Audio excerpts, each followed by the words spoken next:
feel really weird wearing color right now. Wow, I feel really weird about this. But hi guys, what is up? Welcome back to my channel. If you guys are new here, hello, my name is Carter. I am 24 and welcome to life in my 20s, unfiltered. I film lots of lifestyle, unfiltered, raw, day in my life vlogs, and also a ton of finance content. And every month in the dab smack middle of the month, I sit down and I usually talk about a specific topic and just how my month is going with money. I think this is like really therapeutic for me to kind of vent to you guys and just kind of talk through some of my decisions, because while a lot of us film monthly budget videos and monthly resets, I think it's really important to have a mid-month check-in, even a weekly check-in with your finances, see where you're at for the month. And I absolutely love these videos, and I know you guys do too. So honestly, without further ado, let's jump into it. I am actually sweating right now into it because it's an exciting one. There's a lot we should talk about. So first thing we're going to talk about is I actually downloaded a new budget spreadsheet, which you guys will see in my June monthly reset. I think this month I'm also going to do a separate June budget with me, just because sometimes I find in the resets I really have to like cut out a lot of things when I'm doing them, because they're obviously long videos with the goal setting and the favorites and the budgeting, yada yada. So I think I'm gonna film a whole separate video, but this isn't to say that I didn't like the spreadsheet that I was using previously. I actually really enjoyed it, and I think it's a really great place to start if you are more of a beginner to a moderate budgeter. I, however, felt like I just needed something more. Basically, like, the two things that were missing from the budget template I was using before, I found in this new one, which is a net worth tracker. And also I really wanted to have my savings, sinking funds, and investments in different spots and not clumped all into savings. And I'm able to do it with this one. And when you buy a pre-fabricated budget template, it can be obviously hard to customize it. So I'm really excited to show you guys that in my budget video. But like I said, it doesn't mean I didn't like the one I used before. I actually think it's really great for beginners. This is just kind of like a step up. The next is that I did not pay my car insurance up front like I was planning on. You guys know, if you had watched last month's monthly reset, or even for the last few months, I've been talking about paying my car insurance up front just because I had the savings to do so. And honestly, I'll get into this after, because a huge part of this video is going to be kind of like finances and relationships. But Matt and I were talking about it on like kind of our weekly finance check-in, and I was like, it just doesn't seem worth it to save like 1.3%, like $33. That's a huge chunk of money, $3,300 for your insurance for the year. And with the renovations and everything going on, I just kind of honestly backed out. I really did not want to take the money out of my savings. You guys know that I've had a dry last few months just with like brand deals and stuff, which just comes with being a creator. And so I hadn't been getting paid besides AdSense. I hadn't gotten paid for a lot of brand deals. And so I really did not want to take the money out of my savings and see that number go down, because I was really trying to be strict on myself that like that is an emergency fund. And we also have the kitchen renovations, which are happening a lot sooner than we thought. We got a lot coming out at the same time. And I talked about this on my Instagram, and I think that it's good to pay things up front if you are living more of a paycheck to paycheck life. I mean that in like, I get it. I was there for 4 or 5 years of my life. Like, if I got a tax refund for $3,300 and my car insurance renewal was coming up, I would have totally just paid it, because that $276 monthly payment, that's a lot of money when you're living paycheck to paycheck. But luckily I'm out of that situation. And I don't mean that in like a, oh, I'm not living paycheck to paycheck anymore, I'm awesome. Like, obviously it took a lot of work. You guys have followed my financial journey from when I was living paycheck to paycheck. And right now that money could just be better used elsewhere, our home renovations. So yeah, I will just be paying that monthly, which is fine. I've also had a lot of questions about my car insurance. It's expensive because I had an at-fault accident and I have a speeding ticket. Obviously I've shopped around. Like, the number one DM I get is like, have you shopped around? Like, obviously I've shopped around for my car insurance. I would never just take the first price I'm offered. I technically also have a sports car and I'm just turning 25, so my insurance was expensive. It's the accident and the speeding ticket and stuff from like a few years ago, but that's okay. I'm totally okay with that decision. It actually makes me feel better. I started saving for a treat yourself fund. So in my last budget update, I talked about how I have a hard time buying myself things, like that bag that I bought, which by the way I love, best decision ever.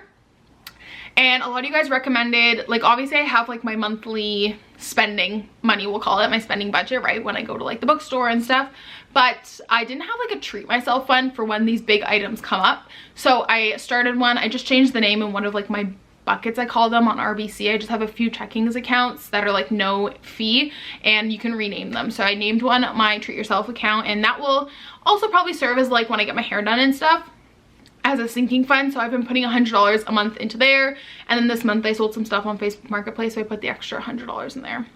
That way if something comes up, I'm all things like that, bigger purchases. So that's something I did that I'm really excited about. I keep growing my emergency fund, honestly. Right now it's sitting at $10,000, and I'm just kind of alternating between putting money into the debt payoff fund and also into that.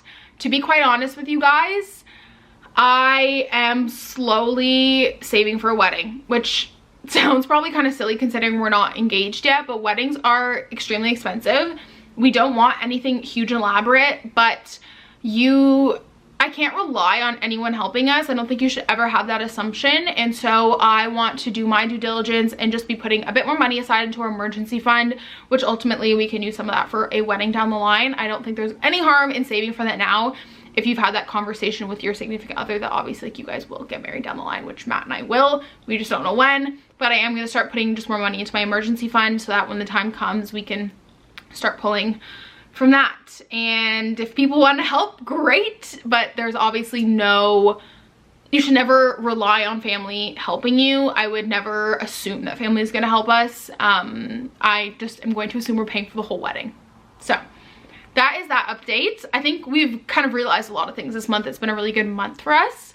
Another thing I wanted to talk about, which I get asked a lot, I have two things actually, that's four, but two things, is a lot of people are new here and want to know why Matt and I split things 50-50 if I make more money than he does. And I talked about this before. I don't have any issue talking about it.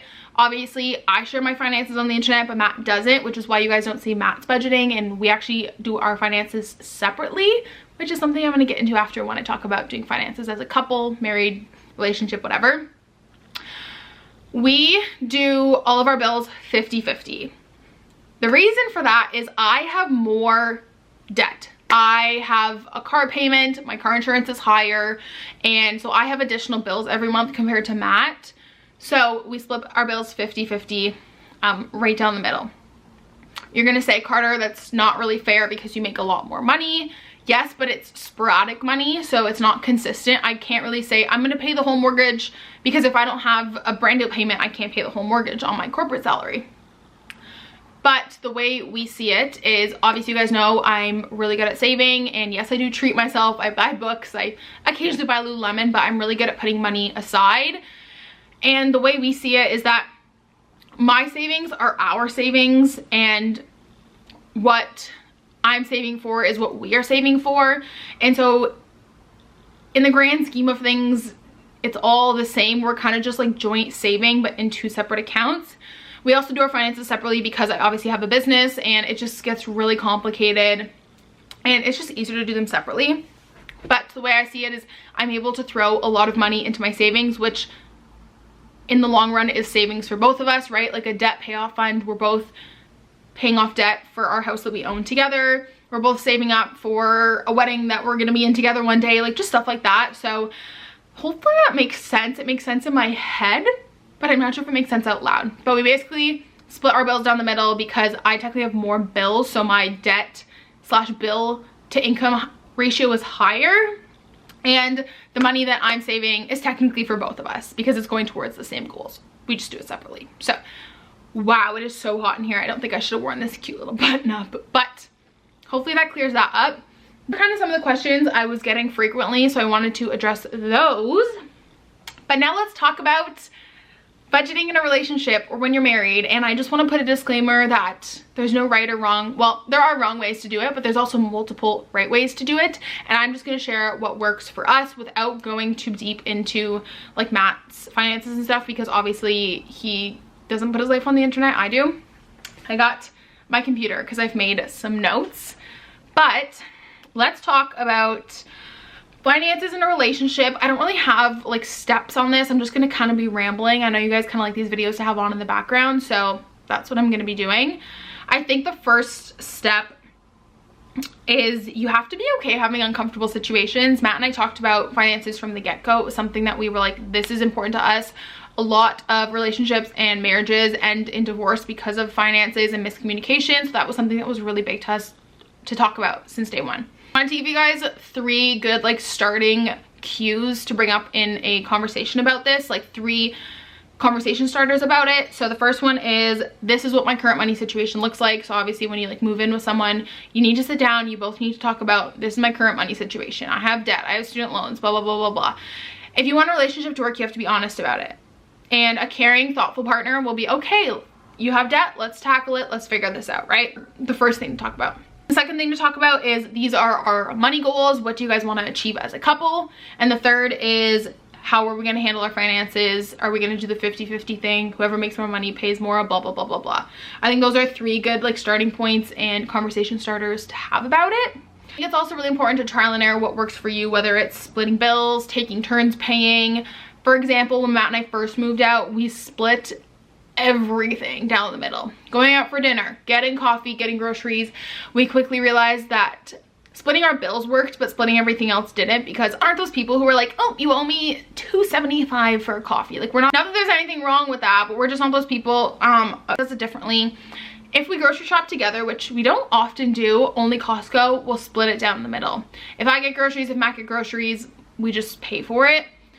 When we get dinner, it really depends. Let's say, for example, last week Matt did the groceries, we went out for dinner Friday, I paid for dinner. If I get the groceries, Matt will get the dinner. Also, we just like don't care about being like super 50-50 about it. Sometimes one person will spend more, sometimes one person will be having a good month. Let's say I have a really good month with YouTube, I might want to say like, hey Matt, you know what, babe, you save a little more this month, I got everything. So you gotta figure out what works for you, 50-50, taking turns, figure it out. It's gonna take some trial and error, but just know that there's more than one way to do it. The next thing you can do is also set up a shared account to streamline your bills that you split, which I've seen a lot of people do. We don't do this currently, but I think it's something we will move to once we are engaged or married. I don't think we're ever gonna combine our finances 100%, at least not when I still have a self-employed business to run. It's just like a little too complicated. So I think we will eventually do like a shared account for like the mortgage and stuff like that. But for now, everything Matt pays for, and I split him half for, obviously not like my car payments and my car insurance, but our mortgage, utilities, condo fees and stuff like that, water, it all just comes out of Matt's account. Because the next is setting ground rules. So we kind of never really talked about this, but it just kind of started happening that neither of us really spend over a certain amount without consulting the other person. This isn't meant to be like manipulative or like you can't do anything without me knowing. I think it's just more of a respect thing. Even with the business, right? Like I'll be like, hey babe, for example, we went to Disney. I was like, look, I'm really thinking about getting a second camera, the G7X. Would you be okay with that? How do you feel? Obviously, if he's like, I don't know if that's a good idea, like, it's my business, I can do what I want at the end of the day, but I think it's really important to have those conversations and communicate with your significant other. My purse, for example, I talked to Matt about that first because, you know, it's a $400 or $500 purse, and I wanted to make sure that he was like on board with that. And I'm not saying you need to run every purchase through your significant other. I just think there is an aspect of respect to be had, and so any bigger purchase, we will typically consult each other. I mean, if I buy a pair of running shoes that are $200, I probably won't tell him, but I do try and communicate when there's a large purchase coming, and he does the same as well. I think it's just out of respect.